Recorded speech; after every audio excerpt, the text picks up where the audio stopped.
Hey man, Hi, Sid. How you doing? I'm okay. Just relieved that load shedding is over. I know we were supposed to have it at 12, so thanks for bearing with me.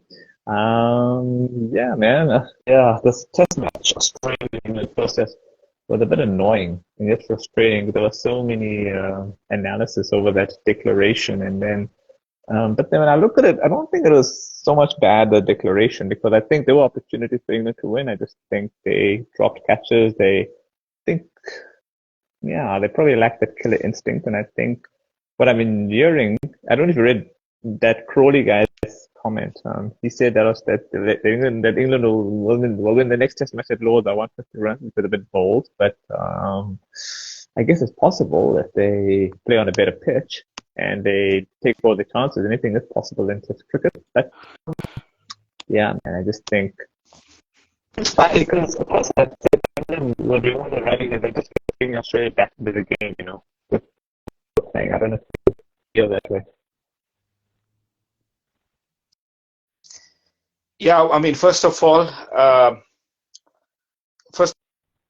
great game of cricket. It was one of those great test matches I think we've seen in a long time.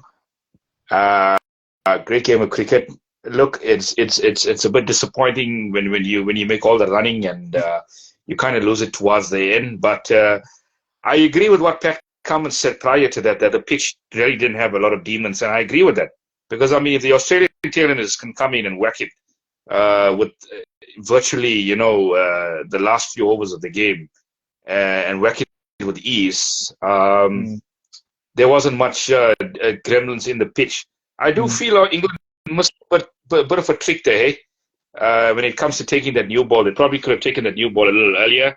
Unfortunately, Moeen Ali's injury, got them in a bit of trouble as well. So Joe Root had to bowl a few more overs. But England looked in control. I mean, 8 down, 210 for 8. They looked in control and then they let it slip. So I, I don't want to say Bears ball back. Yeah, England were positive throughout towards the end.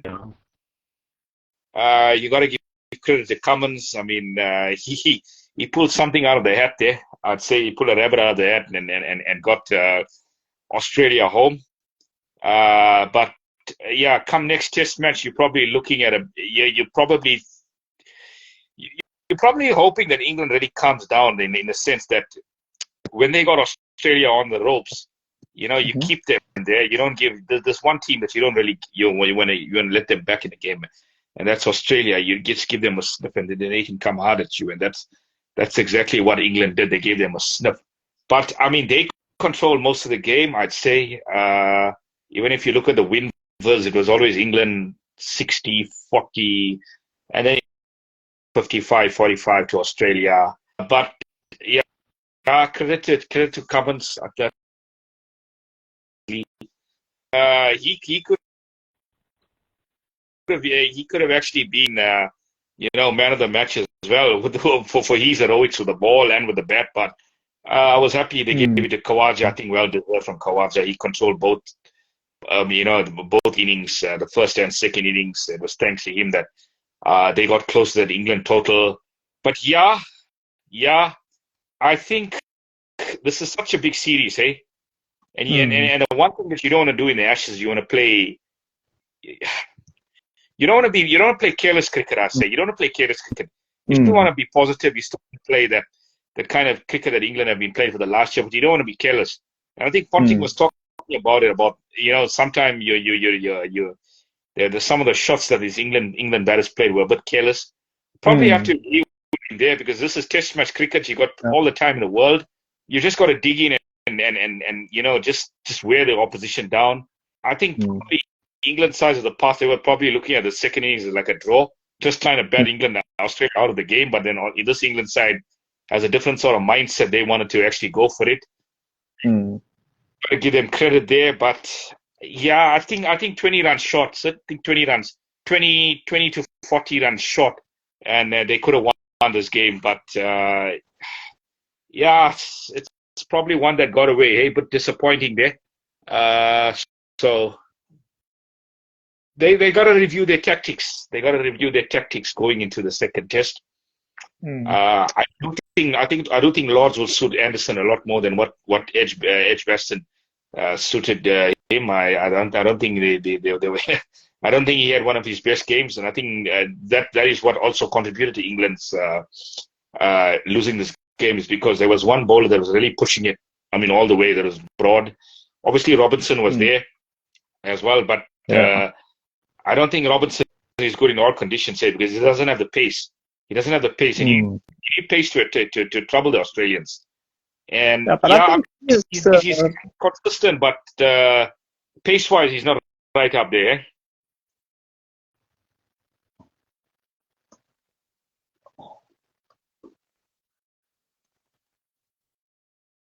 Pace-wise, he's not up there. Okay.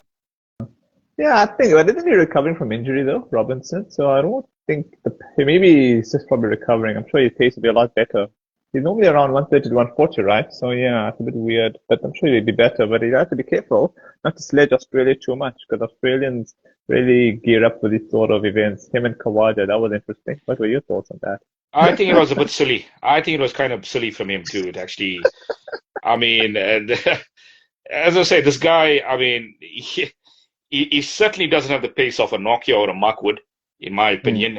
And those are the kind of Yeah. bowlers that can trouble the Australian. That is why Archer is such a big loss to this England side, because he gives that extra pace, and I think certainly in these conditions, that extra pace can obviously help, England. So Markwood or Archer, as I said, they were lacking a bit of pace there towards the end, and that is the kind of thing that can clean up tailenders and stuff. So yeah, it's just one that got away. I don't think Anderson had his best game, eh? And obviously that contributed to England's downfall as well. Yeah, And obviously a bit of that careless cricket in that second innings as well. I mean, some of I those didn't like shots. Joru's way of going out. Yeah, Joru's way of going out was stupid, man. I was really upset with Joru in the Yeah, second innings. I mean, there were too many 40s, and there were too many 40s and 20s in that total. I think just one batsman had to just knuckle down and score an 80 or 90, and England would have probably won this game. So it comes down to those small margins. They need to go and review it. I think Ponting is right in a way. I mean, I don't really, I don't like to take it too seriously, but I think he's right in a way. This is such an important series, and you can't play careless cricket. You really can't play careless cricket. When you got the opposition down, you got to wear them down, and you got to keep them down. And I think they had opportunities to do that to Australia, but they didn't take it. They just didn't take it. Yeah. I guess they didn't take the opportunities. I guess the motivation is that they'll play a lot better in the second test and they won't do any worse, drop chances and no balls. And I don't think I'm going to crucify the declaration, because had they taken those chances and won, and there was 50 runs left for the 2 wickets, we would be having a different discussion. So yeah, I don't want to crucify the declaration. I mean, I'll leave that for another. We'll talk about that more if they're going to do the series. Look. I also don't want to crucify the declaration, but I mean, if you've got 2 wickets in hand and you've got Joe Root on 100, what do you have to lose? What do you have to lose? You got everything to gain. So why not just try and get an extra 40 or 50? I mean, you're playing Australia for Pete's sake at the end of the day. You got to try and get as many as possible. So I think that 40, 50 runs would have been crucial towards the end, eh? So, I mean, you had a set batsman. And he was doing so well with the tail. I get you. I don't think. I think. Honestly, if I see them doing that in the second test, it would seem really crazy if they were to give Australia that advantage. Although Ben Stokes did mention he would do it again, eh? Ben Stokes did mention he would do it again, eh, in the first conference. Eh? Look, we came into the series with 2 teams, right? We came to the series with 2 teams. I mean, one team coming with an attacking approach, which is so-called baseball, but I think the coach himself doesn't want to call it baseball. And then you got Australia just played normal cricket and won the game. So again, I think normal cricket actually trumps over this kind of cricket, because this kind of cricket can work in certain conditions and it can't work with certain conditions and against certain opposition. So I just want to go back to last year's series, right, between South Africa and England. Did England actually play baseball to win that series? I don't think so. I don't think they played baseball to win that series. I just think it was good bowling. And obviously they came back, I mean, conditions-wise, and then I don't know what South Africa were thinking, dropping Marco Jansen for that second test. I mean, that was Yeah. just ludicrous, Yeah. in my opinion. Yeah. And playing Simon Harmer. So Yeah.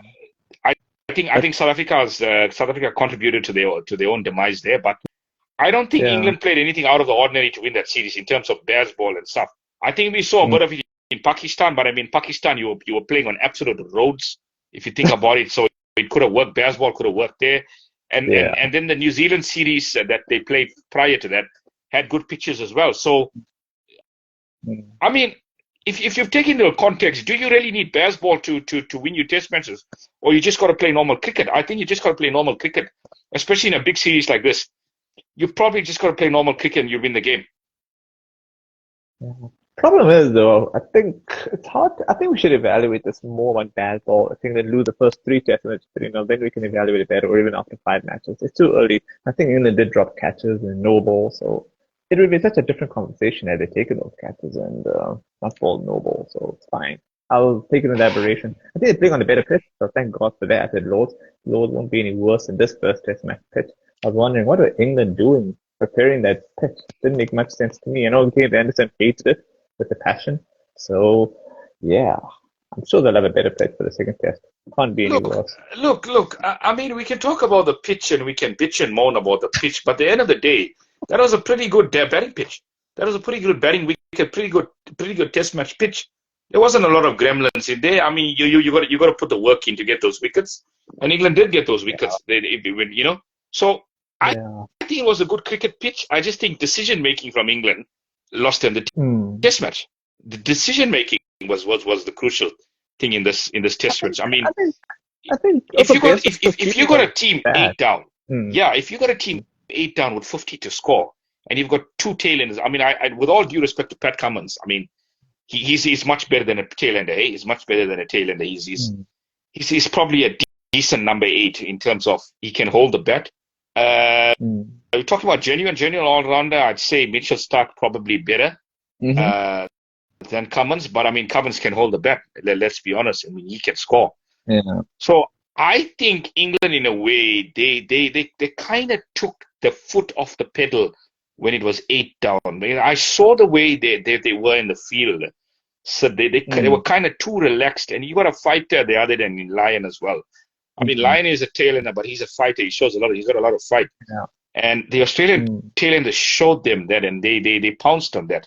They saw an opening and they pounced on it. I mean, Joe Root's over. I mean, that was an absolute game changer. I think it was 16 or 18 of that over. And it brought that score right down to 30. And when that score went down to 30, I mean, this was over for England. I just saw it there and then. I mean, there was no back for them from this. So it's those small moments in a test match, and especially in Ashes cricket as well. It's so massive. I mean, the passion and the history. I mean, we're talking about one of the biggest rivalries in cricket, you know. And I think you gotta respect the game in the sense that you gotta play normal cricket sometimes to get the results. And I don't think you'll be crucified if you play normal cricket and you lose in a sense. If you play normal cricket and you win, you'll probably win more. Yeah. But I think a lot of people at the moment are looking at England and maybe, they could have been less. They could have done a few things differently.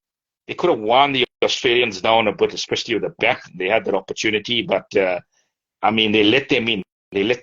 And that's all Australia need. They just need a small opening, and they can pounce on you. And that's exactly what they did. The only problem is they're playing in Lords, which Australia do predominantly well at. So I think England will have to bury those demons, win now at Lords, equal the series 1-0, because otherwise, when we could 1-1, otherwise I think maybe a bit, be asking them a lot, hey, to win 3 out of the next 3 test matches to win the series. And the way England play, I think it's probably going to become dangerous. So I'm going to give it to them for Lords, England. They'll be desperate. They'll be wanting to prove a point. So I think they'll win the second test. I'm just being optimistic, by the way. Yeah, I mean, home of cricket. We're back to the home of cricket, and interestingly enough, this is a venue that England don't have such good record against most teams. They normally don't do well at Lords for some reason. I think opposition teams actually do better at Lords than England. if I look at some of the results over the last few years, I mean, SA won their last year, India won their the year before. So it's not one of the happy venues. So England have obviously got to go back to the drawing board, I think, here, and they got to review, they got to assess what they want to do. I mean, you got the Australians down, you keep them down. You don't let them back into the game, and I think that's what they did, because Australia are going to just be playing normal cricket. Yeah. That is a challenge for England, because England's got one way of playing, and then Australia are just going to come to play normal cricket. They're just going to try and wear the opposition down, and that's what England are going to try and counter. But they got to take 20 wickets. They got to take 20 wickets to win a Test match. So how did they get 20 wickets now? Yeah. It's going to be really, really interesting to see. Yeah. But if England are chasing and lost them, I fancy them with that baseball approach. I fancy them to win. So let's see how it goes. Should be exciting. Yeah. Honestly, I think drop catches, stumpings, no balls, if they correct all of that, I see them winning it. I think, by the way, India is going to the West Indies and they've dropped Pujara. What was your thoughts on it, man? Because I know Sunny Gavaskar was not a happy man. He was saying that they were using him as a scapegoat for the team's failures in that Test Championship final. What are your thoughts, man? I think they're looking at blooding new players, because I mean there's so many good youngsters coming out of the setup, and I think they're looking at trying to find somebody. I mean, I don't think Pujara is out of the mix completely in Indian cricket. He can still.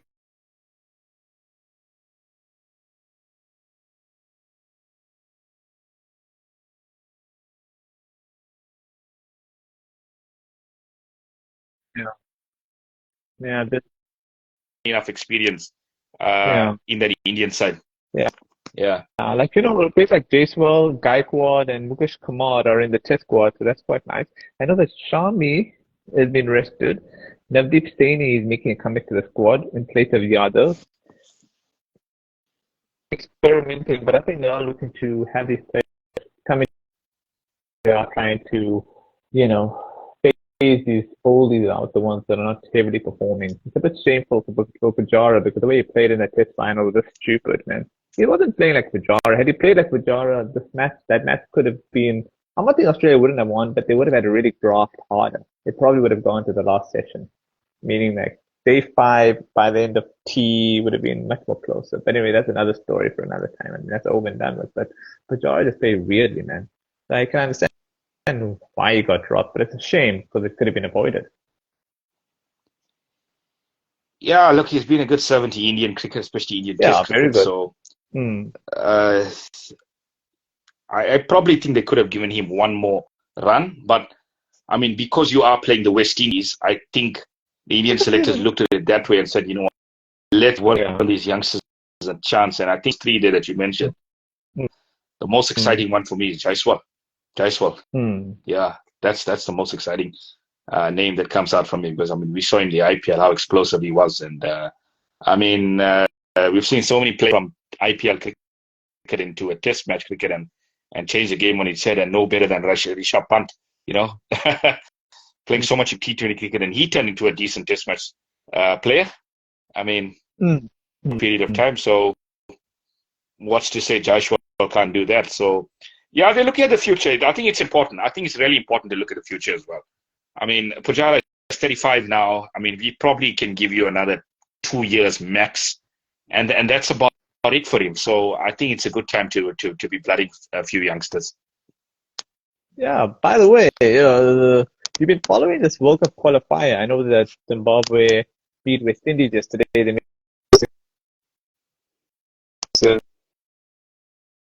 made it playing quite well. Yeah, I can see they made it to Super Sixes, I think. Oh man, I'm very, very confused about all the tables, but anyway, yeah, I think it's good, eh? You would expect West Indies to have made it to the Super Sixes, but I think they still have a lot of work to do before making it to the proper qualification, I think. Absolutely. I mean, I didn't watch much of West Indies colours. What I saw from Zimbabwe has been really, really impressive so far. Really, really impressive in home conditions as well. I mean, it's not their fault.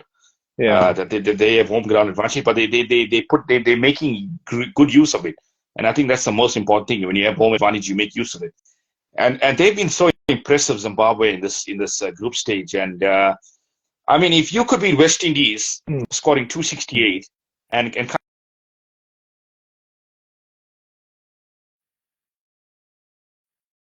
mm, a bit of work to do. And remember, yeah. there's only two places up for grabs. Ooh, this knockout is going to be really, really.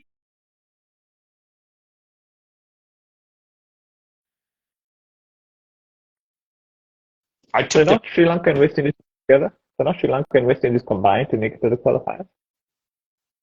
Well, it's going to be okay. Zimbabwe and West Indies have qualified already from their group, Yeah. and then it's probably going to be Sri Lanka and I think Ireland, if I'm not mistaken, from the other group. Oh no, no, you see, they only made it to the Super Sixes. For the overall thing, for who's going to make it directly to the World Cup, I'm probably going to see West Indies and Sri Lanka go through it. I think I don't even get with the feathers how that Don't actually works now don't anymore. don't don't don't write Zimbabwe. Don't write Zimbabwe off just yet, Sid. I mean, write them off at your peril. I mean, what I saw I yesterday, don't mind being wrong. Zimbabwe are going to be Yeah, I don't mind. fighting. Zimbabwe are going to be I don't. fighting. Zimbabwe are really, really going to be fighting because I mean, they haven't Yeah, been to a World Cup since 2015. They're going to be fighting, yes, Sid. I don't think it's that yeah, clear cut, and I think it's a good thing that the Proteas yeah. didn't get caught up in this You in know what? this entire qualifier thing because this would have been You know what? kind of tricky, eh? Yeah. You know what's funny though? If Zimbabwe do go through, the pitches in Indian cricket are quite similar. They're both, I mean, they kind of like they're not like the most exciting pitches in the world. So I think if they go through, it'll be good preparation for them going to India for that World Cup. Not that I'm saying today, but it'll be one of those teams you don't want to fool around with. Let's put it that way. Look, in all context and on paper and stuff, you probably say West Indies and Sri Lanka to go through, but we've seen the West Mm-hmm. Indies implode sometime, and Yeah. especially in qualifiers. So you can't write off Zimbabwe. I think if there's Yeah. one team that can give both these teams a run for their money, it has to be Zimbabwe. So Yeah. oh, I'm looking at an outsider story, yes, and I think Yeah, you're Zimbabwe, right. if I look at their side, they got a very well balanced side. I Okay. mean, you got Raza there, you've got that Mm. he's a genuine all round. He can bowl, he can give you 10 overs, and Mm. he's very handy in that middle order.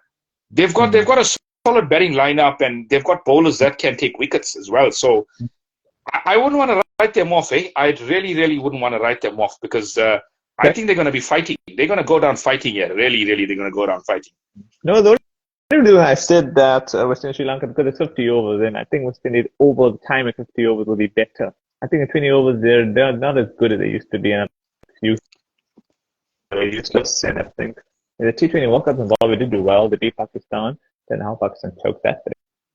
Though, and I think if Zimbabwe managed to go through at 50 overs, that'd be a bigger than the 20 overs. So anyway, it is what it is. I mean, yeah, but we'll see how that goes. Any final before we wrap up?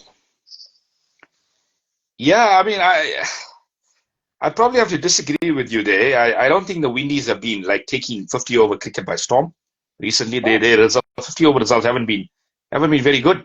I mean, if you look at the last 2 years, they haven't been very good in 50 over cricket. So of course, I don't want no, to take anything for of granted. Yeah.